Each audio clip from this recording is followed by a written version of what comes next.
अस्सलाम वालेकुम दोस्तों, आज की इस वीडियो में हम जानेंगे कि मखाना कैसे बनता है। मखाना बनने के पूरे प्रोसेस, खाने की फसल की तैयारी और पैदावार, इस पूरे प्रोसेस को आज हम डिस्कस करेंगे, तो एंड तक हमारे साथ रहिएगा।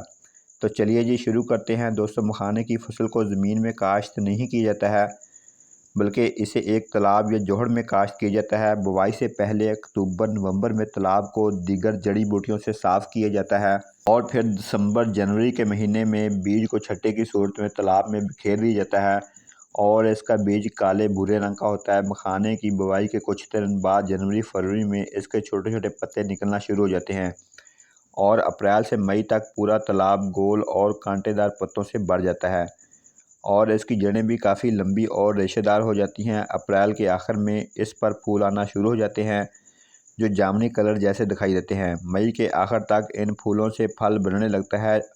हर फल के अंदर 70 से 80 बीज होते हैं जो आगे जाकर मखाने बन जाते हैं।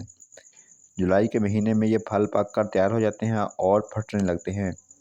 फटने के बाद बीज पानी में तैरने लगते हैं। इन बीजों पर गुलाबी रंग का कवर होता है। 2 से 3 दिन बाद ये कवर गल जाता है और बीज तालाब की तह में बैठ जाते हैं।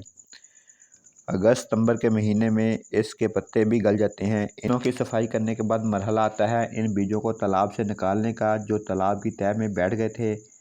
इन्हें निकालने के लिए इस बड़ी जालीनुमा टोकरी का इस्तेमाल किया जाता है जिसे गांज कहा जाता है। जब सब बीजों को निकाल लिया जाता है तो इनकी अच्छे तरीके से सफाई की जाती है और बोरियों में भरकर इनको अगले प्रोसेस के लिए भेज दिया जाता है।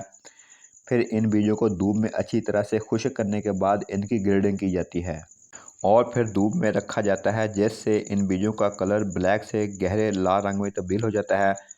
फिर इन बीजों को मिट्टी की कढ़ाई में भून लिया जाता है और सायादार जगह में फैला दिया जाता है टोकरियों में कुछ दिन के लिए, ताकि बीजों का सख्त खोल और अंदर का नरम गुद्दा ढीला पड़ जाए। अब इन बीजों को थोड़ा थोड़ा करके कढ़ाई में भूना जाता है।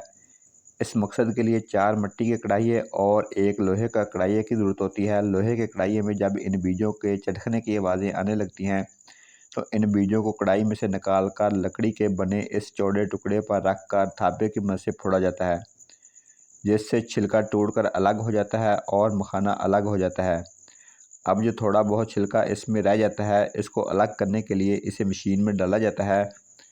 इस मशीन से निकलने के बाद बिल्कुल दूधिया सफ़ेद रंग का मखाना तैयार हो जाता है और पैकेटों में भर दिया जाता है।